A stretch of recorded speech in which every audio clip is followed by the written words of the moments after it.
hadn't been for Cotton Eye Joe, I'd been married a long time ago. Where did you come from? Where did you go? Where did you come from, Cotton Eye Joe? Afternoon, welcome back to the Big Smallholder. Happy Mother's Day to all those Mother's Days out there. Glorious afternoon in March. So today's job, although it's Mother's Day, we are doing a bit of muck heap rotation. I'll take you a bit through about what we've got and what we actually have to do. Again, if you've got any comments, put them in the comments below, because we're not experts, but it kind of seems to work for us.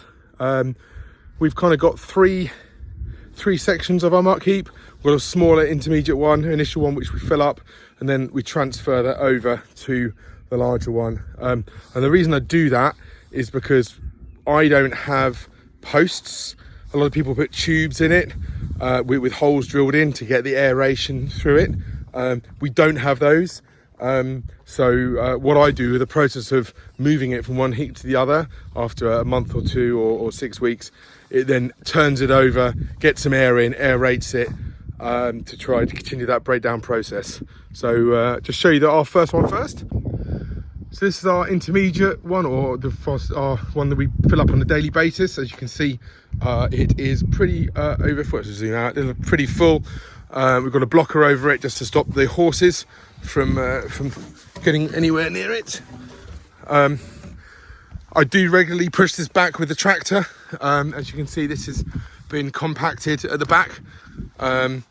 It's probably been filling up for about 2 months. I'm going to say 2 months. I can't quite remember really. About 2 months. This was an extension that we built with our pallets and then compact it down. But it's getting quite tight and quite busy. So what we have done, and you've probably seen on some previous videos about the harvesting of the black gold. Well, we moved it out from that was on the left hand side out onto the hayfield, which is further down there, and then actually then transferred what was there on the right hand side, aerated it again, and moved it over to the left hand side, because that process of turning it over gets air in, and it seems to accelerate some of the decomposition of the muck. So as you can see, you've got a nice space here ready that I can transfer all of this over. So obviously the new stuff I'll pull out and go down first. I always actually try and leave a layer of poo at the bottom because from the previous one, because actually that's got worms in, it's got all kinds of nutritional little critters and things like that, which really help break down the poo.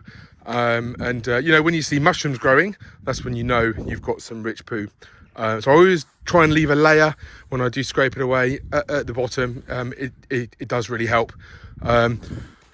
We've got just a rope over it just to stop the horses from coming in, because this is actually like a winter turnout area that we use. Obviously we do open up the school when it's super raining. We do open up the school so they don't mess up the ground, and actually the ground's pretty good. This is obviously down to the winter paddock and then the hayfield, which we blocked across. You can see the horses have been around here. So we've got some mud protection mats down, which are invaluable. And then this is the stones that we put down last Easter. So just if you want to keep them off the grass, so we do have those blocked off because we don't want the horses. And Foley does seem to be a little bit adventurous, and he does try and walk up these if you don't block it over. So that's the job we're going to do this afternoon. We're going to move all of that over to there, pack it down, which would obviously free up this for the daily usage.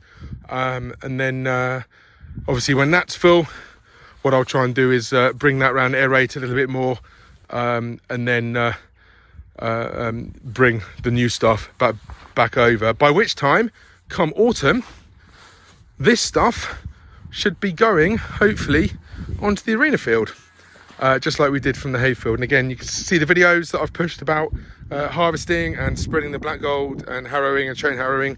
Kind of the process starts all over again for different paddocks.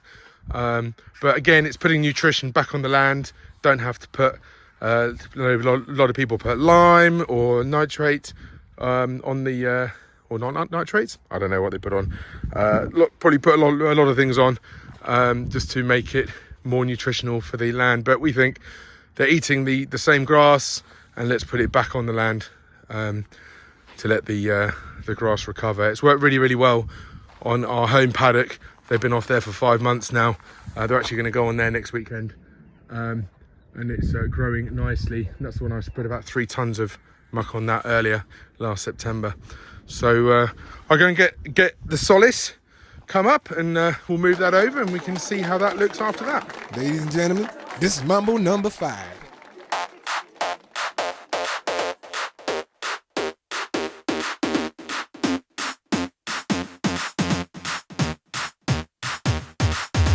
One, two, three, four, five. Everybody in the car, so come on, let's ride to the liquor store around the corner. The boys say they want some gin and juice, but I really don't wanna be a buzz like I had last week. I must stay deep, cause talk is cheap. I like Angela, Pamela, Sandra, and Rita. And as I continue, you know they're getting sweeter. So what can I do? I really All done. I'll just move it all across, and I'll show you what I can take you in and see how I've left it. So this is the daily muck heap. I've brought it all out. I left a little layer of muck at the bottom because it kicks off the decomposition process. If you've got some worms and all sorts of good critters like that in. I tried to clean the mud protection mats off a little bit. You notice I tried to keep on the mud protection mats as I was with the tractor, and I hit the side of the muck heap a few times. A bit of a tight space, but really that's the side I've filled up. As you can see, there's a lot there, not much more than actually I thought. But the process of actually bringing it over, put the new stuff at the bottom and the most decomposed stuff at the top, really does give it a chance to aerate, bring that air in. You probably saw all the steam coming out. It looked like a bit of dry ice, looked like a 1980s disco. Yeah, pleased with that. So we'll start filling up that now as the daily one, and then what I'll do when that gets a bit filled out, I'll fill that up on the right hand side a little bit more, and then hopefully by then we can then start emptying that one. That would have decomposed for probably about 9 months then. That can then start removing. I'll then move that over to the left hand side, which will then aerate it and rotate it again, and then move the stuff from the right hand side back into there. So it just goes 1, 2, 3 little channels. So and it works quite well. Might have to put another one over there, but I'm not sure. But yeah, works pretty well. I'm pleased. So that's our moving and aerating the muck heap. Thanks for watching the Big Small Holder episode of Rotating the Muck Heap. Any comments below, and I'll try to answer them. If you've got suggestions, then let me know. And if you please subscribe, and thanks very much for watching. See you on the next episode.